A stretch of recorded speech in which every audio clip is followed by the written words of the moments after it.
Greetings and salutations, my name is JW608, and today I am playing StarMade, and we're working on this little utility ship that's going to go on my dreadnought.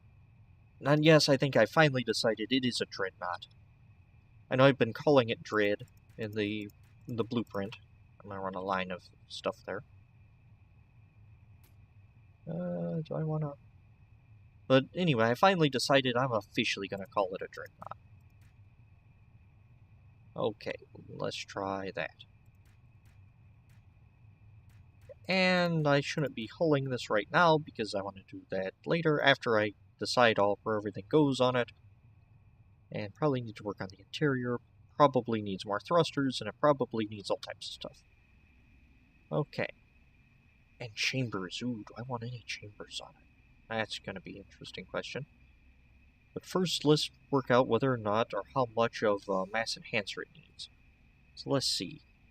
26,000 volumes. Volume. That is no volume. That is no volume. Force field. That's 2 million. That's too many. 500.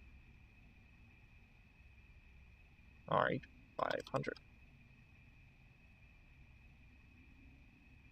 Oh, drop that. Ah, it has 120, okay. So let's say, I don't know. Oh no, this isn't gonna like that because it's, yeah. 10, 1, 2, 3, 10,000.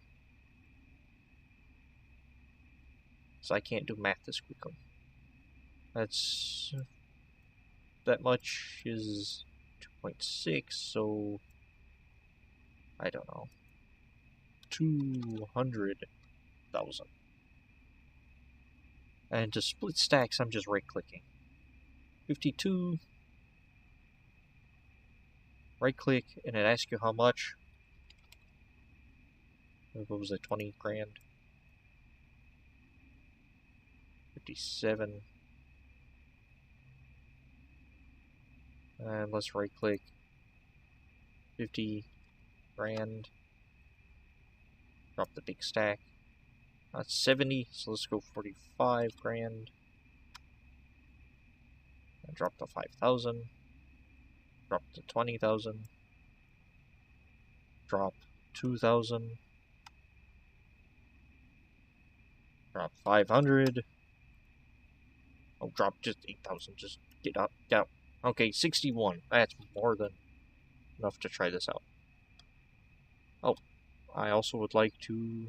Oh, I'm not in the ship. I'm trying to use ship controls. I was just sitting there staring at it. Okay. So let's attach ourselves to the utility vessel. Oh, look, I picked up all types of force field. I wonder where that came from. Let's hop out of it. And let's hop into the utility vessel itself. Whee.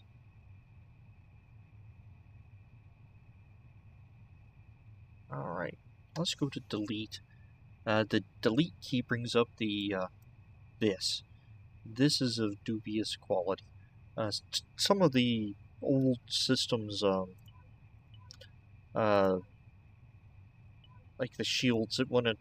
The old days, it would not give right answer or right whatnot power ratings.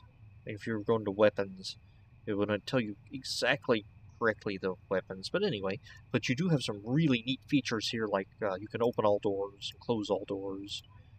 This is also where you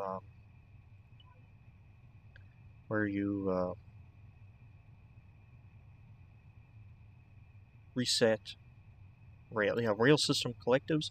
You can reset all turrets, and that snaps them back to their original orientation. That's how you get here. That's how you do that. Alright, rail mass enhancer system. Total blocks 0. Mass load free 50. Mass load per enhancer 5.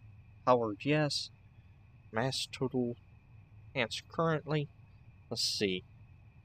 And if it does 5 per enhancer, and I have 65,000. Alright, let's see. 62,000.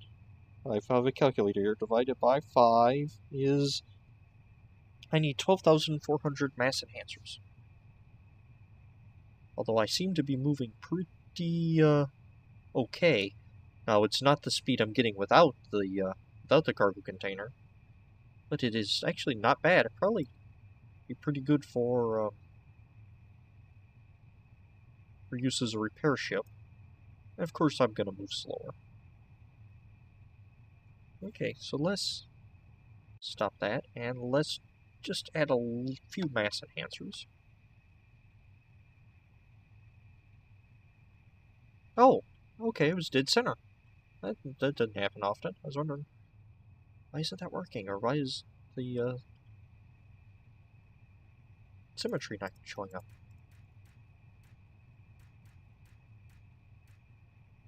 Okay. My calculator off. I don't need it right now. Now let's pull up the delete.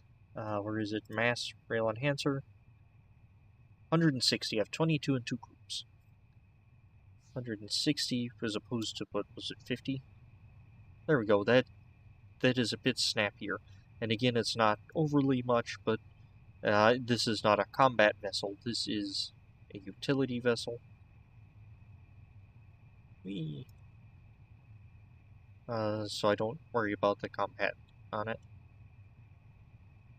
And I should not be able to get into this hangar with my my cargo container on it.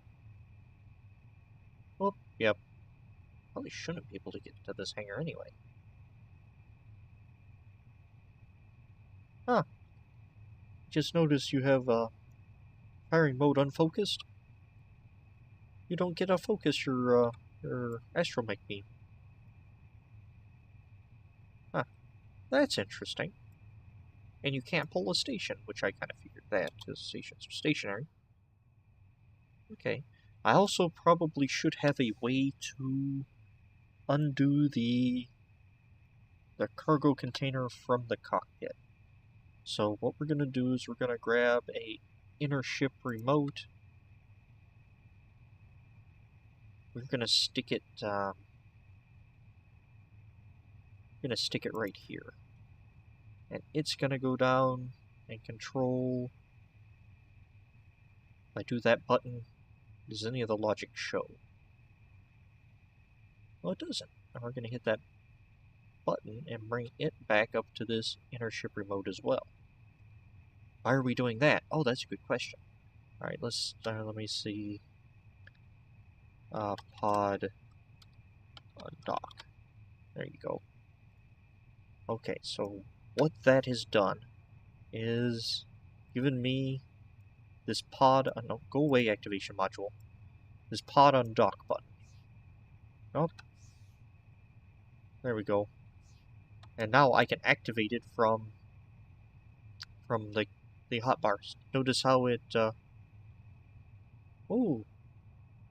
notice how when I clicked it, it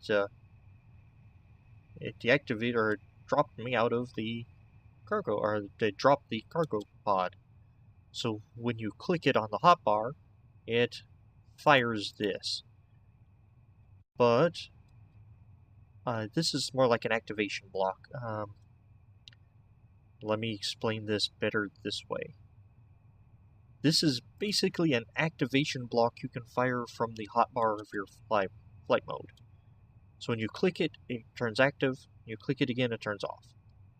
Active or off, or on or off, high or low, or 1 or 0, or more than 5 volts, less than 5 volts, however you want to see that.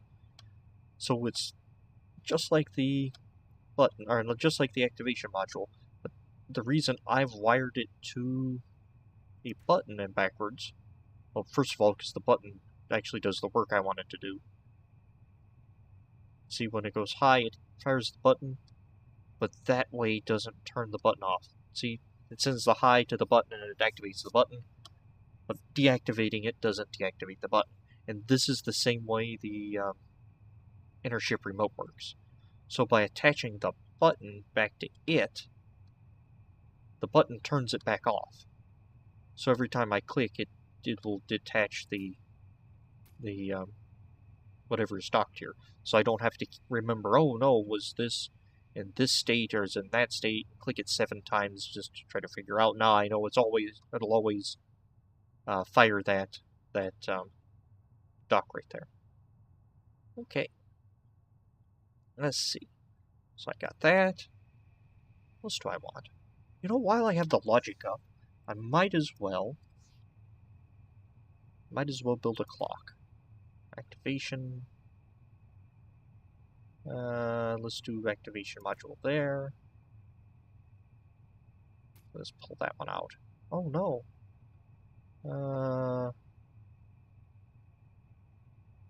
Let's do an and. No, let's not do an and. Let's do a not. And an and. Where's my and? Where's my and at? And then an activation module. Okay. This is set up a little weird, but this is your basic clock. And to not, or activation to not to delay to activation module. Activate, then deactivate, then it ticks like that. But it's kind of hard to, they got it that time, but sometimes it's hard to get it to stop properly. Anyway, but so I combat that by tying the, instead of tying the not to the delay, I tie it to an and the and to the delay. So now I can have a multiple reading telling when to turn the clock on and off. Like, if I attach this activation module to this and, the clock doesn't fire until this one turns on. So that way it gives me an internal control. So I can have I have more than one point of control here. So I can have, see if this button's on, then this and fires. Okay, that's lovely. What are you doing with the clock? Well, it's a utility ship. It needs flashing lights. So it's going to have flashing lights. Let's see. Yellow there. And we're going to do a yellow there. And these aren't the only flashing lights we're going to have. I'm put some on the top too. This is going to be the basic for it, or basis for it. And I could attach those to the output of basically any block there, but I did the delay, so when I turned it off, they turn off. And also it makes more sense to attach them to the delay, since the delay is my output. Okay. So now when I'm out repairing or doing something, I can hit the button and it'll flash those lights. In fact, let us do like so. Lights. Oh, you know what? We could make this a whole lot more complicated.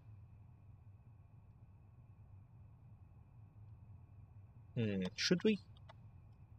Because we could add one of those, so we can turn the lights on and off from the... Actually, let's do that. Let's pull this off and add a inner ship remote and tie it to the and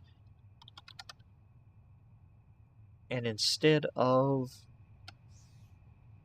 having an internal button, it's on in the cockpit. So no, I don't want that. Now if I press the lights from the cockpit, it turns the lights on and off. You notice they're on because the button has this blue glow about it, and they're off because it doesn't. Awesome. Okay. Alright, I'm happy with the light setup now. I was going to have an internal button, but no, we're going to have from the cockpit you have to set it up. And speaking of such, let's throw a chair in there. While we're at it, let's just throw a chair.